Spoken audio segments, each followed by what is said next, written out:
And it works. I love it when things work, Julie. Hi, Hooray. everybody.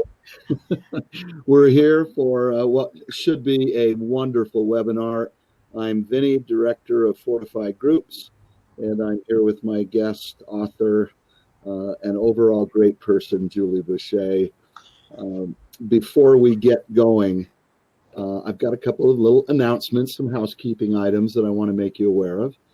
The first one, which is completely unplanned, is I've been walking around with pneumonia for the last 3 weeks. And if you were at the Fortified chat last week, you saw my little coughing spell. I have my Ricola cough drop, a roll of toilet paper, which I'll use, and I will shut my video and audio off for a brief moment. And I have my Yeti with my drink to keep my throat lubricated. I hope you'll allow a few of those. Before we begin, let's just talk about what's around the corner. October 23rd, we've got a terrific webinar. It'll be terrific because you're going to get a little break from Vinny, the host.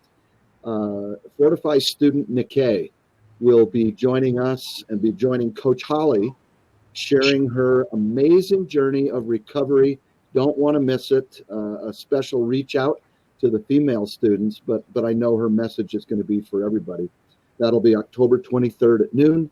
November 20th, back by popular demand, will be author and clinician Forrest Benedict. He's the author of Life After Lust. He was with us a year ago. He's going to share with us a pretty cool, oft-forgotten hack of recovery that will certainly turbocharge our path to freedom. Don't miss it. And finally, on December 18th, we're going to have a special holiday webinar with a friend and colleague of mine, Todd Sylvester of Todd Sylvester Inspires. Todd and I worked together as coaches on a previous platform. He is amazing.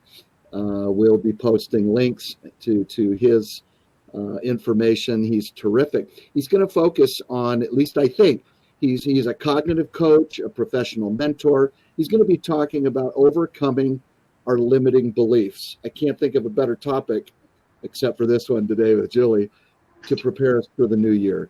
So just get it on your calendar. As they say, be there or be square. Our guest today, Julie Boucher. She is the author of The Journey Blueprint, Following the Hero's Path. I love this. To take control of your life's story.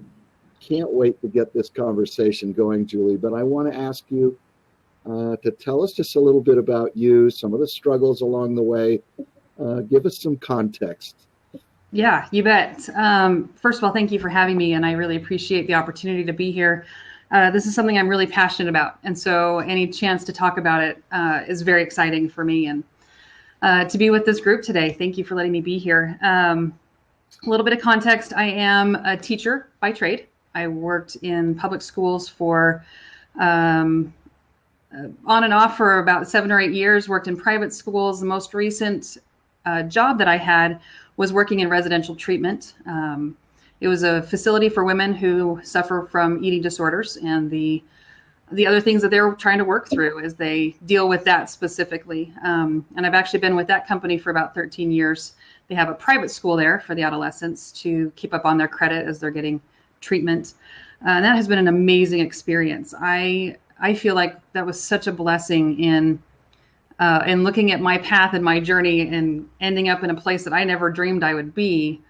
That has probably been one of the most transformative, and working with those adolescents, with those women, as they were trying to find their own path, trying to find their way.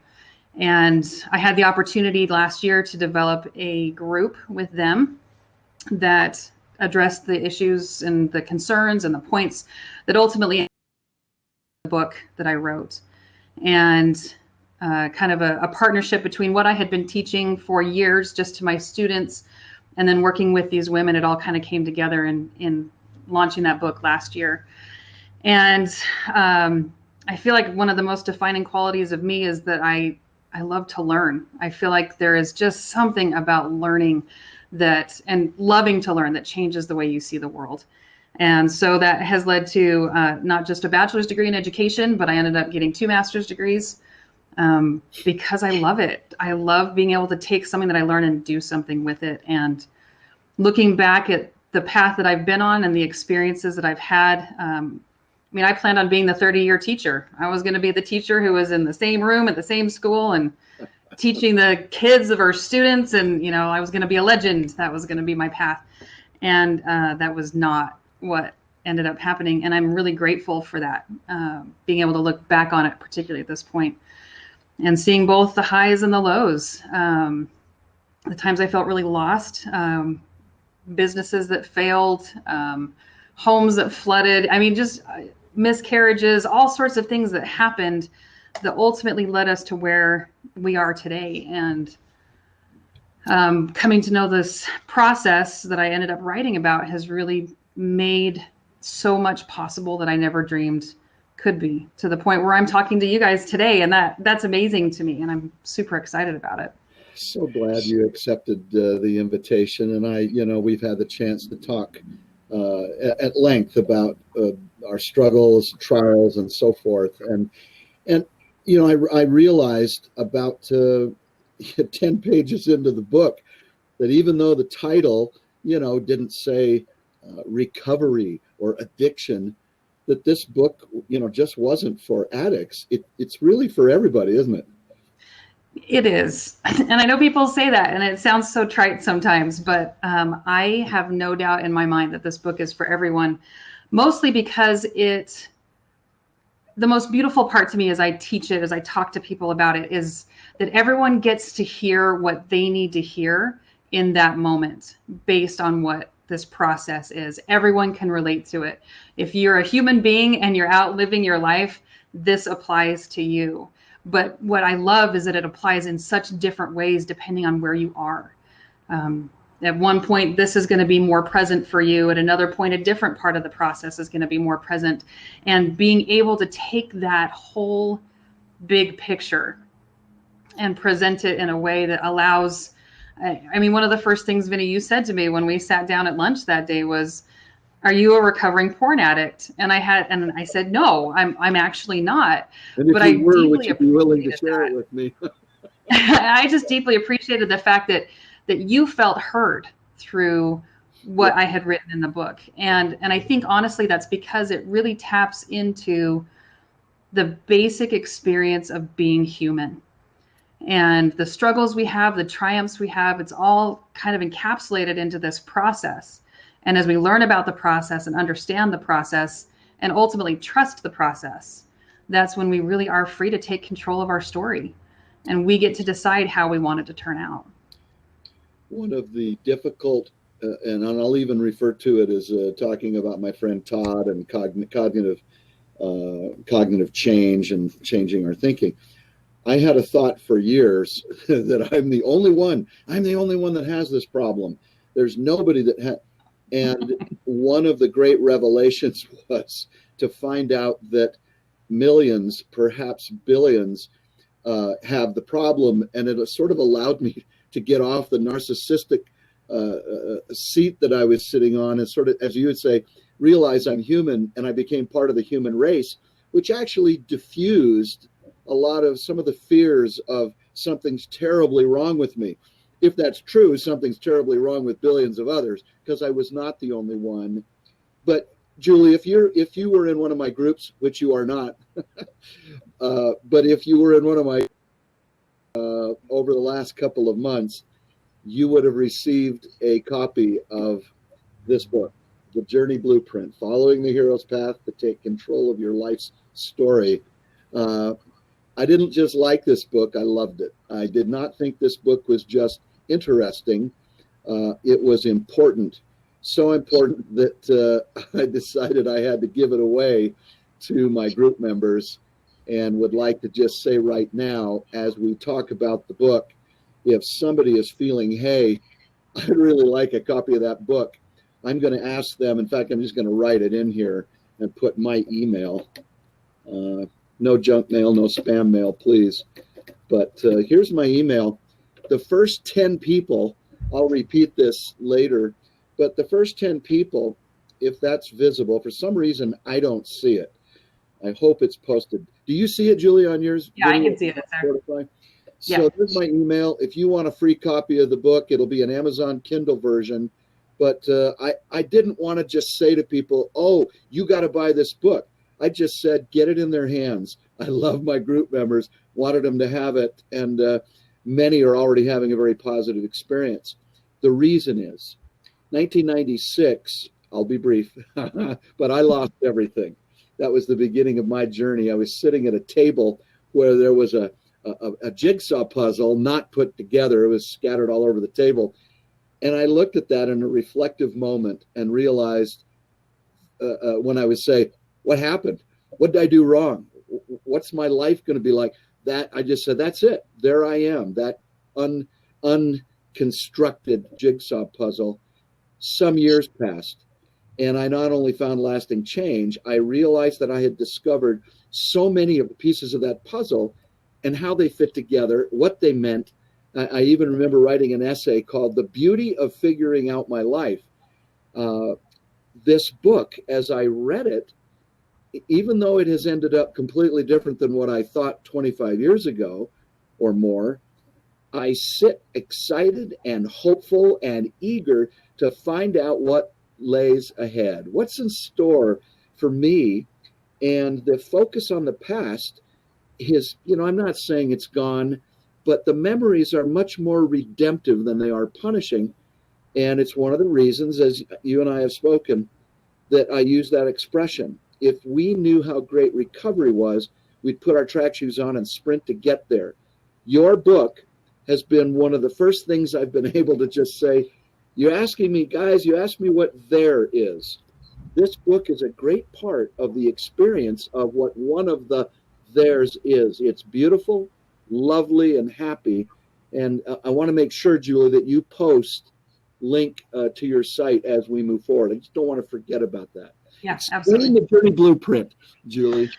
Yeah, in a nutshell, what we're talking about really is a process of change. And it's the process that we and I use the word hero intentionally. I mean, many people are familiar with the hero's journey and Joseph Campbell's work, and this is definitely rooted in that, although I've changed the way that I teach it in response to the feedback that I was getting from particularly these women in their recovery as they were working toward freedom and a better life. And the idea that we are the hero of our own story and nobody else can be. If we're not the hero of our story, then there is no hero in the story because no one else can do it for us. And what I believe is important to understand is the change process is actually pretty predictable. We can tell with relative certainty what's going to come next if we know where we are in the process. And the basic process is the story of a hero who leaves home. They step out of their comfort zone in one way or another, and they go through some difficulties. These difficulties take a couple of different forms. The first form of difficulty is learning.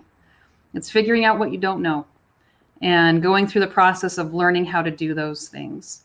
And the other difficulty they go through is letting go, figuring out the things that they're carrying that they need to stop carrying, and finally put those burdens down so that they can move to the person that they're meant to be. And that's really the point of the whole journey process, is to allow the hero to become capable of doing what it is that they need to do, that unique task that the journey has seen from the beginning that the hero never does or rarely does.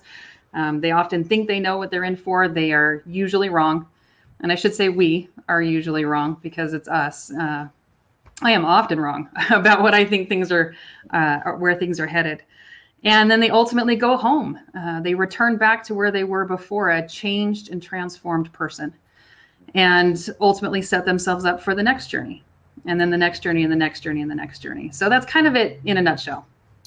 I want to take a quick pause to just say, you talk about books and movies and stories that most of us are familiar with: Harry Potter, Star Trek, and many more. One of my favorite, Shawshank Redemption.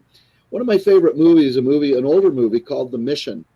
And just when you were talking about how we need to let go, I remember how profound it was that not everybody has seen that movie, but the Robert De Niro character, he's a naughty boy. He's a bad guy, but he changes.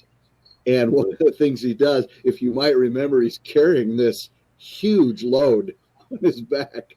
And ultimately, I think he's climbing up the waterfall, one of the characters, Jeremy Irons, yells, "You got to cut it."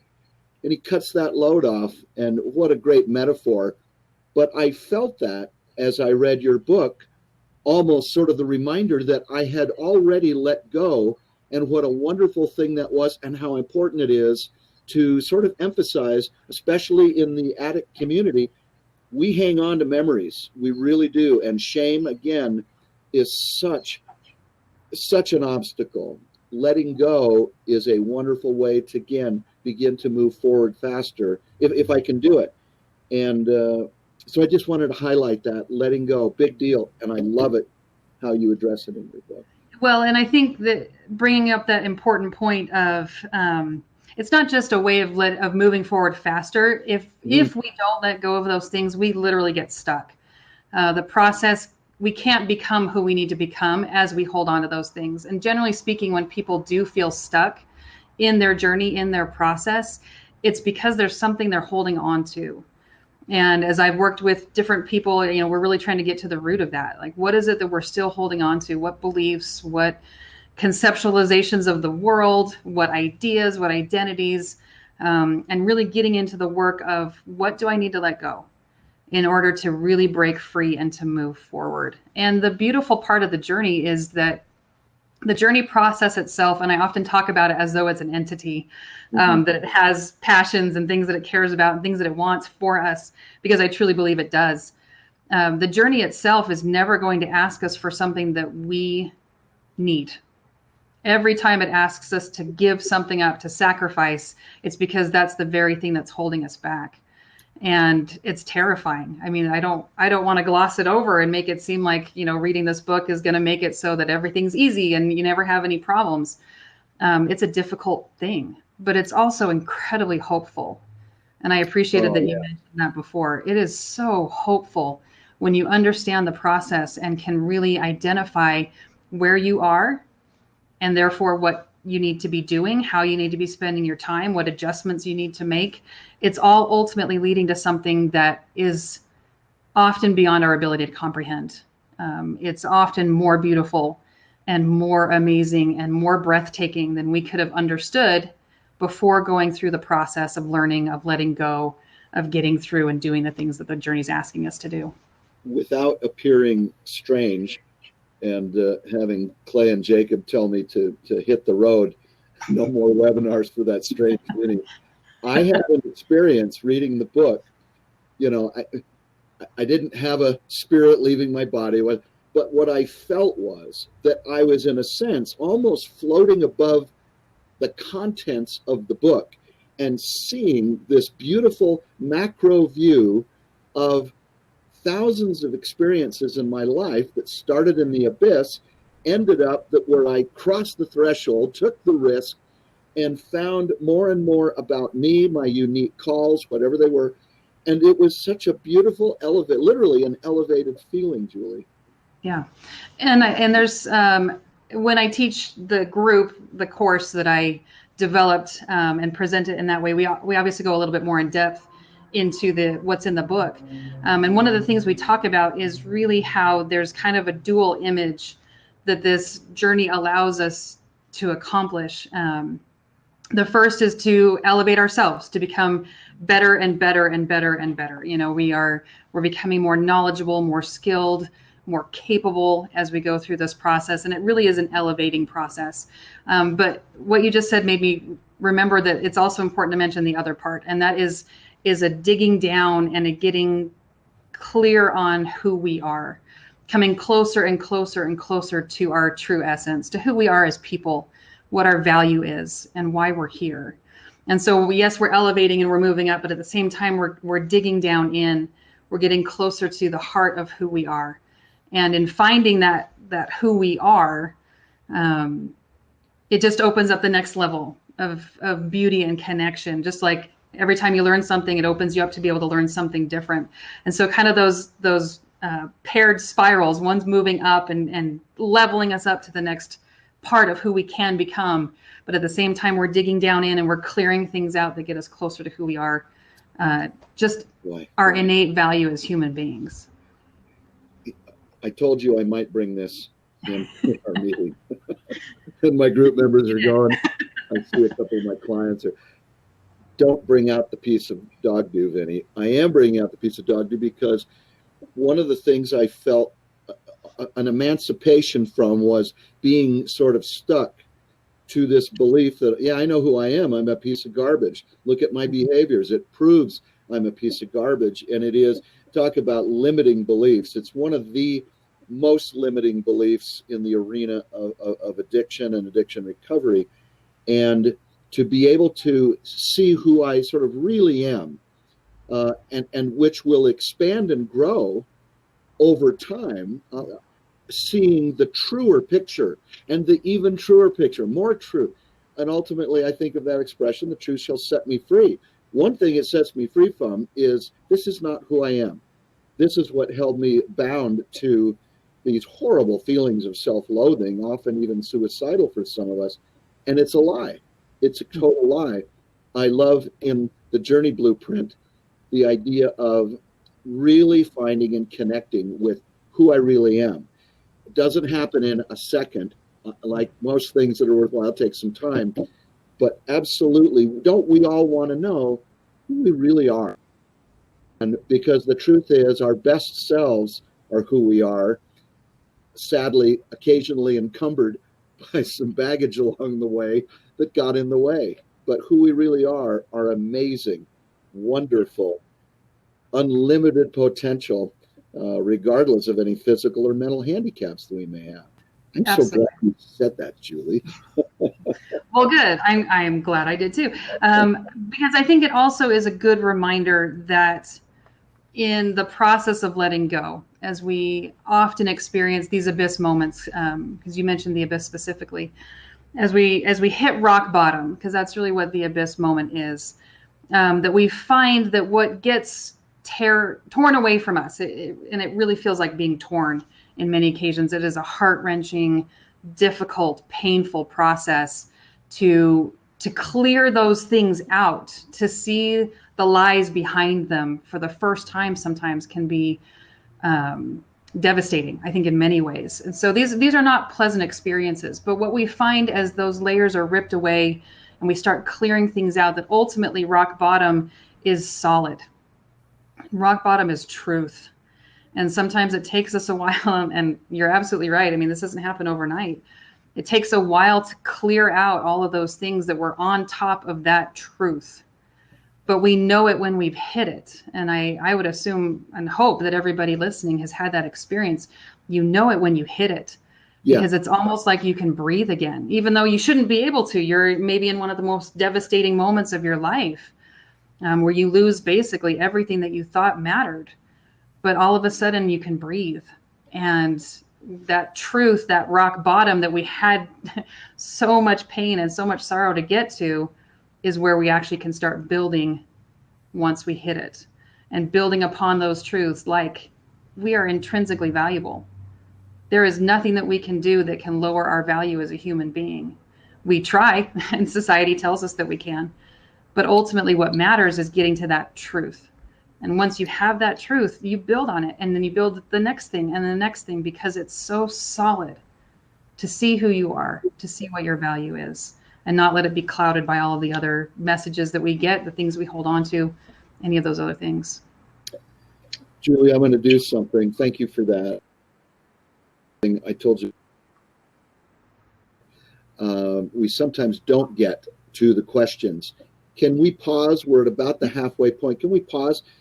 Fortified J has asked the question, what would you say to a Christian who hears you say this, Julie? No one else can do it for us. We are the hero of our own story, and interpret these as conflicting with their religious convictions about the importance of, obviously they're talking about Christ, the Savior or Redeemer, who through him can do all things. But you can't, this can only be you changing. No, how would you address that? I don't think that's what you're going for, but I can imagine people wondering about that. Great question. Absolutely. And particularly, boy, being able to talk about something that I feel very strongly about spiritually is a great opportunity. You know, in the classroom, we're not allowed to do that. That's not what we do. Yeah. But here, to be able to say that ultimately, and this is clearly my understanding and my interpretation, my own spirituality, and I would hate to kind of push that on anybody else, but my understanding is that the journey itself is that connection with our higher being. It is. The process doesn't have to be this way. It doesn't have to be hopeful. It doesn't have to offer us the ability to change who we are. That is where the mercy is. It's within the process itself. And so if we were to take that symbolically, that for a Christian, Christ is the journey, is the process. And it's because of Christ that we are able to make these changes and to do those things. We have to make the choice. I mean, ultimately, we're not going to be forced into it. And that's why I feel very confident in saying that we have to be the hero of our own story. No one else can do it for us, because it's a choice that we have to make. But if we are ready to make that choice, the opportunity to do so has been provided because of Christ. That's exactly where it is. I know that, and again, I'm always frustrated. I'd like to do a 6-hour webinar where we, in a class, and of course you're already doing a class, but I'd love to create a class that talks about these principles, because you go on to talk about it as we, again, attempt to leave the abyss, as we approach hundreds or thousands of thresholds that sometimes, I'm a little too scared to cross right now. Give up porn, not quite ready. But then we get to the day that, you know what, I think I am ready. I step across that threshold, and surprise, surprise, which could be guided in a Christian perspective by prayer, a change of heart, a brokenness, a humility, a sorrow. But as I cross that threshold, guess what? I most often find mentors and helpers along the way, and they may not be the traditional picture of sort of angels with wings floating, but in a very literal sense, they become living angels, messengers, if you will, from a higher power that almost promised to those that take those steps, leading to another word you use that I just adore, revelation. I get inspiration, revelation, and yeah, that's the direction I go next. There's the threshold I cross next. Hey, wait a minute, there's my unique call. And over time, I look back saying, God, I can't even remember 20 years ago, that first threshold. It's been so lovely and beautiful since then, challenging, hard. But again, to answer that question, I don't think you're talking about isolation or doing it on your own at all. Yeah, absolutely. And so, like I said, the fact that we get to do it at all is the mercy and the beauty of this process, that every choice that we make can ultimately be turned into something powerful and something beautiful. That doesn't mean we won't have to struggle to get there, and finally be able to look back 20 years. Well, you had to live the 20 years in between that moment and now, and that those probably weren't all pretty. But stepping across the threshold, like you mentioned, that line that separates what we know from what we don't know, that's when we need people the most. In fact, that is integral to the journey process, is that you have to have helpers and mentors. If you don't, you can't do it, literally, because you don't know. You are in an unknown world. You don't know how to do those things. And it's essential that we have each other in this process, because if we feel like we can do it on our own and we do isolate and we pull away, we can't move through those things that we don't know how to do. It's so painstakingly slow to try to figure it out on your own that it really is like not progressing. You really are stuck. And the process itself is designed to connect us to those who we need when we need them. We don't always see them. We don't always appreciate that that's who they are or what they're there to do. But every single time, the journey provides someone to either help or to be a mentor in the moment when we need it. I promised you I wouldn't digress, and that's all I'm doing. Page, I think it's about 568 of the big book. What you just said to me is one of the most elevated spiritual thoughts And I think of my introduction to recovery 20 some odd years ago in the 12 steps. And I remember page 568. Basically, if you take those 2 pages, it says most of the people that recover do so having had a, I don't know if they use the word profound spiritual experience, but it did say spiritual experience, or maybe a variety of spiritual experiences. This idea of connecting and understanding we don't do it alone. And even the hint towards what you said of in the moment that I need it, often the resources are right there. I would call that an amazing spiritual experience, leaving me saying, how did that happen? But so many of those spiritual experiences happened after I crossed these thresholds, overcame my fear. And I know you're going to talk about this, but as my fear got greater and greater and greater, and I let go of that fear, it's like the resource came, magically showed up. Can you talk Well, about it that? does, and it seems almost magical. But I think a better word is it's perfect. The process itself is so rooted in the truths of who we are that when we need it, it's there. Now, again, we may choose not to see it. I was going to say we may not see it, but generally speaking, we're just not choosing to see that resource that's available.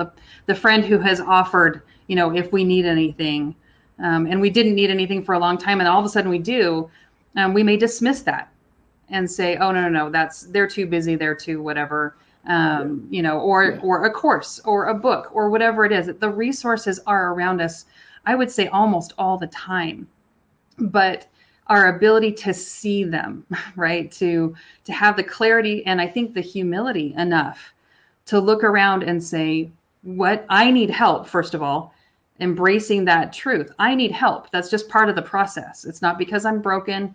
It's not because there's something wrong with me. It's literally part of the process to get help from someone else, and embracing that humility and saying, okay, I need help. Now, what help do I have available? Where can I turn? What do I need?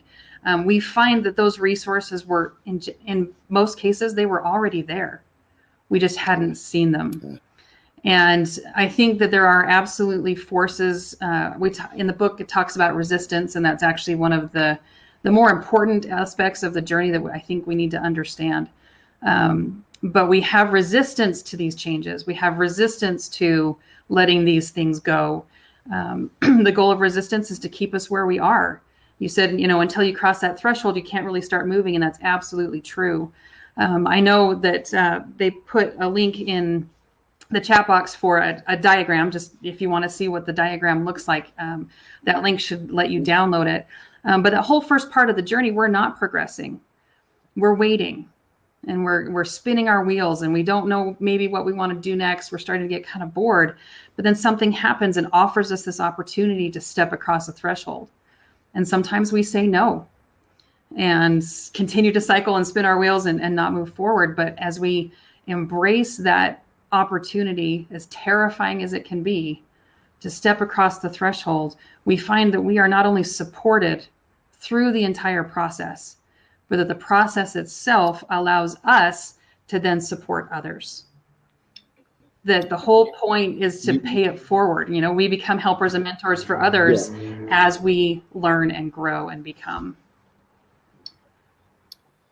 The sharing your experience, strength, and hope becomes such a powerful component of recovery for those sort of saying, hey, I think I'm recovered. Where do I go from here?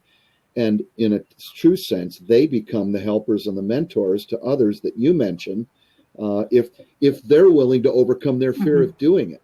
Absolutely. That may be a journey process in and of itself, right? We go through this cycle over and over and over, and sometimes it's to learn this, and sometimes it's to do this, and sometimes we have our own journey to just be able to embrace what we've become and to see how that can benefit other people and can support them in their journeys, just like we're being supported in our journeys. Earlier, you mentioned the word capability, capacity. In Fortify, in the recovery arena, there's always a debate between what the word sobriety means and what the word clean means. I leave that open to others' interpretation, but I've had one that I've had for almost 25 years now, that clean means I'm living without engaging in that behavior, sort of regardless of how I'm doing it.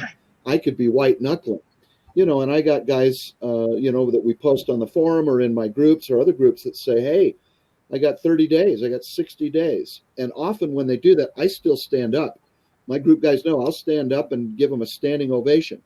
On the other hand, I also believe that the word sobriety brings into, and I've been looking for a word that helps me describe the difference between the two. I'm wondering if capability and capacity might be the words I'm looking for, because I could go the rest of my life, I suppose, white knuckling my being clean, and maybe have learned little or nothing about developing my capability and capacity to be clean. So that sober to me hints towards that word capacity and capability. Can you talk about that, Julie? Absolutely. As we go into the process itself, and as we're looking ahead, and if you did download the diagram, you can see on the left side there's a star. It's called the unique task, and it's really everything that the journey has been preparing us for. Again, we may not even have a clue as to what that's going to be when we start on a journey, and we usually don't. But the journey itself knows where we're going, and it knows how to prepare us for that moment. And the unique task is, generally speaking, when we need to do something. There's an action that we're supposed to take. And that action sometimes can be not acting, where maybe before we acted in a certain way, now we don't anymore. It depends on what the journey itself is doing. But ultimately the point, and I think this is where we get really confused in our society, is that we think that the outcome of that task is what matters. So I'm going to get to these women in recovery. There's a date, right? They have their discharge date. And so they just have to get to that day. Or, people who are, 60 days sober, that there's a number that's associated or a measurement of some kind. And those are really helpful in giving us feedback and giving us time to reflect. And like you said, we stand up and we cheer for that. That's absolutely important. But the point of the journey is never the outcome. It's never that number or that date or whatever it is. It can be very important, but it's secondary. And this is so, I think, counterintuitive sometimes, that when I say this to people, they look at me like I'm crazy. But the outcome is secondary to becoming capable of doing that thing.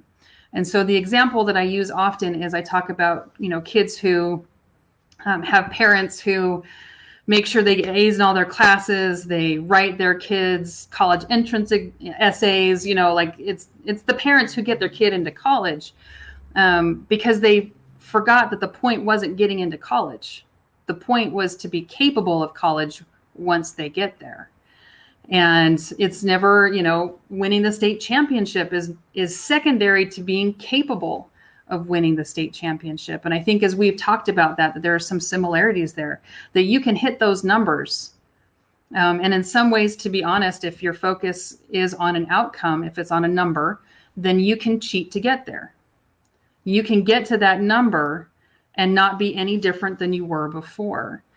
In order to do that, generally speaking, you're skipping all the hard stuff. You don't want to get in and do the work, learn what you need to learn, let go of what you need to let go of. So if you believe that the point is a number or a measurement of some kind, then you can absolutely cheat to get there. But you haven't changed. You haven't become capable of living that life, of being that person, which is what the journey is designed to do. It's to help us become capable, help us to become that person that can live that way, that can do those things. We've seen that in the news recently, haven't we, with the admissions scandal to the universities? Yeah, and I see the parents writing out these huge checks. And sadly, again, I got into Harvard. Terrific. So there's an objective. Sadly, nothing was learned. Not even the homework. Apparently, some did the ACT tests for them and doctored the scores.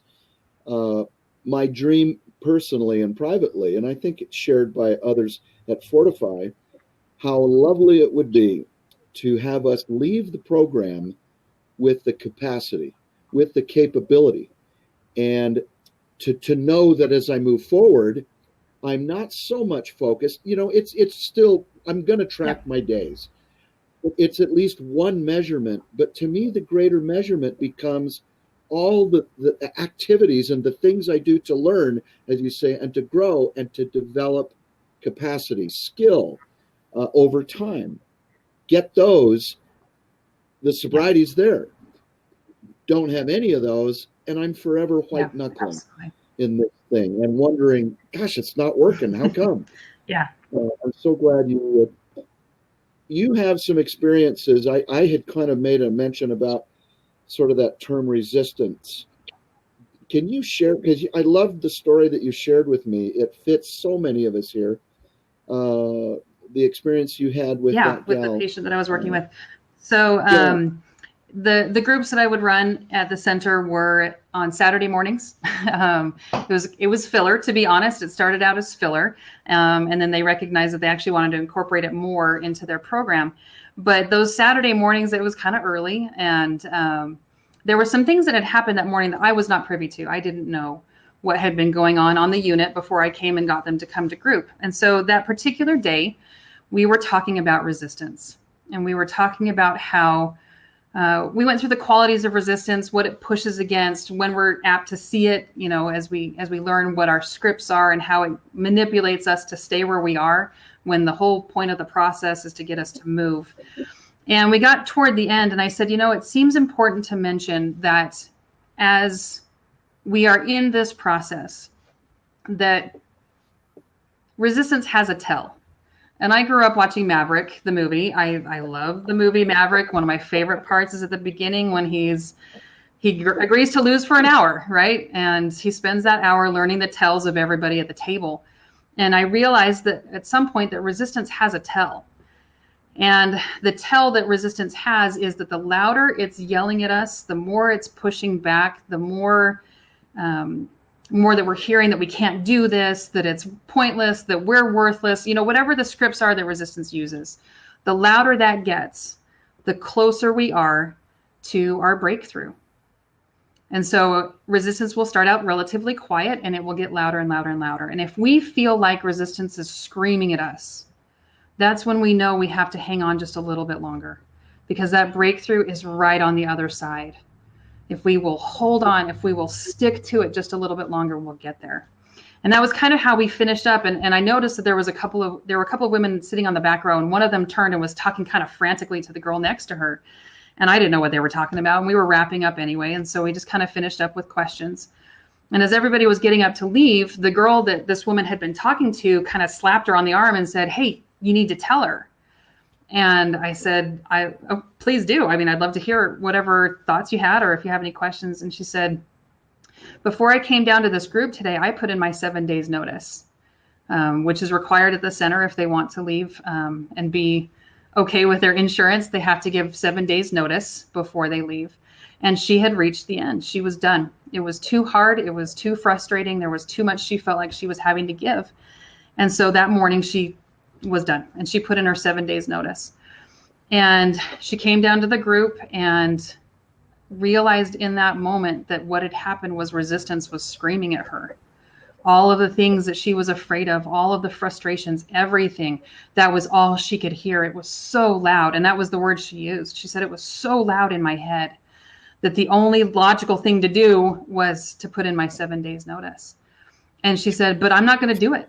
Forget resistance. I don't need this." And a couple other choice words, which just made me smile at the time because it was so genuine and so earnest that she was able to look her resistance in the eye. And I encourage them to embody it at some point in the process, that she was able to look it in the eye and say, "Not today. I know who you are. I know what you're doing, and I'm not going to do it." And she went back upstairs and she rescinded her notice because she recognized that if it was that loud, she was that close to her breakthrough. And she actually had a pretty amazing week that came after that experience. But I think that's why I feel so passionately about people knowing about this process, because if we know that the louder resistance gets, the closer we are to our breakthrough, then it gives us the ability to hang on a little bit longer, to maybe seek out that help and that support, to just stay the course, to not let go. And we do sometimes, we do quit early, we do let go of those things. But again, the merciful part of the process is that opportunity comes again. It may not be the same opportunity, it may not look the same, but the point was never, again, to win the state championship or to get into a specific college or to get that job or whatever it was. It was to become capable. And so we will get that chance again, regardless of how many times we quit early and head back. And that's both good and bad. I'm not going to lie. Sometimes we want to quit and just be done with it, but the journey's not done with us, and it wants to continue to give us those opportunities. You give the journey this almost anthropomorphic features. It becomes an entity, and it's almost as if resistance is an entity. Again, I don't want to get crazy, but I would think almost all the religions of the world, not just the Christian that we've mentioned here before, have sort of the notion, the idea of good versus evil. Forces. I'm thinking of Luke Skywalker. He only acquired the capability to launch, and I'm not a huge Star Wars guy, but I sure remember when he was at the last possible moment to fire that whatever it's called that blew up the Death Star, but he kept being reminded of Luke, let the Force work in you, and there was resistance, and it was almost as like when he finally surrendered, boom, he's able to press that button, launch the thing, Death Star is destroyed, rest is history. It's exactly what it is. A bit more dramatic, maybe, than our journey of change here. Maybe not. Who knows, right? You never know. Exactly. Big or little, and that's the point. Big or little, it doesn't matter. Whatever journey we're on is exactly the journey we're supposed to be on. And I feel like that is so liberating. I spent, with my own addictions and the things that I had to work through, it was recognizing that I was spending so much time wishing I were somewhere else. If only I had, if only there had been, if only. And one day it hit me so strongly that was not how this works. That the journey is never punishing us for who we've been or what opportunities we've missed or how many times we said no to these opportunities. It never does that. We do that. That's a human thing. But the process itself is so willing to just meet us where we are. This is where you are. This is how you move forward, regardless of the past. Regardless of the past. Everything I felt in your book was non-judgment. This wasn't about you're bad if you do this, you're good if you do this. There's certain implications that if you surrender, if you'll cross the threshold, there's help on the other side of that fear as you let go of it. Can you talk? We've got about 12 minutes. Can you talk about the non-judgmental piece? Because we judge ourselves so harshly. It's a pleasant experience to read something that to me has everything to do with recovery, yet isn't sitting there hammering me about what a bad person I am or that I. And I feel like that's where this is clearly beyond just humanity, right? Our ability to judge ourselves and to keep ourselves in certain boxes and certain places is really astounding. I don't know if you've ever considered the capacity that we have to beat ourselves up. It's pretty spectacular. But the journey process itself and whatever forces are behind that, again, whether you're religious or not, it kind of doesn't matter. It's still true. Is the idea that the judgments that we impose upon ourselves, and I think others, as we judge other people in their journeys, is so separate from the journey process itself. The journey does not care what you've done before. It cares where you are right now. And are you willing to do these things to move forward? That's all it needs to know. And you could be the worst person in the world and still have the opportunity to say, you know what, I'm ready to change. I want to change. And it's going to be hard. And I understand that, right? There's a process here. There's a cost to become that person that I am capable of becoming. And if I'm willing to pay that price, which generally speaking is day-to-day actions, right? It's the little tiny things. Am I willing to do those things? Then the journey meets us right where we are. And it doesn't give us a harder journey just because we've taken longer, and it doesn't make sure we have those little extra jabs in our self-esteem. It doesn't do any of that. It's just, where are you and how can we move you forward? And that means that where we are is perfect. We are exactly where we need to be, not where we want to be, not where we should be. And we'll take all of those words out. This is where we need to be to get to that next level of who we are capable of becoming. And additionally to that truth is, if you are on this journey that you are right now, so if you are in a recovery journey, it is 100% because you can do it. The journey never gives us something we can't do. And the journey that we're on is the one we're capable of working through. So for me, that has been so helpful in those moments when I'm desperate and I don't understand and I want to give up and all of those things, that I wouldn't be where I am if I couldn't do it. It just doesn't work that way. So I can do it. And then it's just a matter of saying, okay, well, if I can do it, then how do I do it? What do I need to do next? What's the next step? That's all we need. What's the next step? You've worked with those struggling with eating disorders. I just want you to know my diet starts as soon as we finish this. Vinny, if that's your journey, if that's your journey, then you have my love and support on that journey.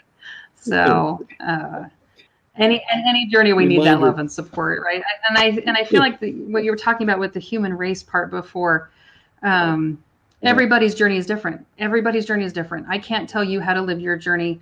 We may even be on similar journeys, and I can't tell you how to live your journey because I don't know what you know already, and you don't know what I know, and so I can't tell you how to live your journey. And that's an important thing.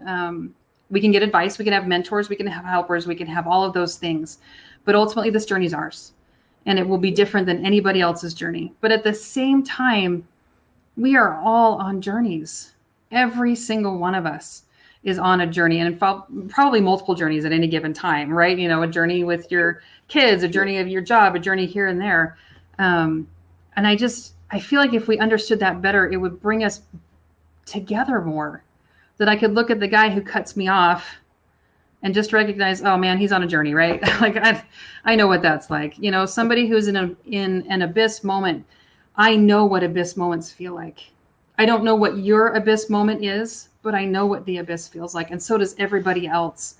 And if we would allow each other in to help and to support and to not say, well, you don't know what it's like to be me, therefore you can't help me. And that's one of the biggest trip ups, I think, that particularly with the women I worked with, was like, well, you haven't had an eating disorder. How do you can't help me. And they would say that to their therapists all the time. And I would say, okay, but remember, the process is the same, right? The process is what it is. And so I can help to the capacity that I can help. I can help. That's what I have to offer. I don't have your answers. I don't have the magic wand. I don't have any of those things, but I know journeys. And I can help somebody to understand journeys. And if that's what I can offer, then that's all that's required of me to be able to do what I am capable of doing. The journey that I'm on, that I can do, it's perfectly packaged.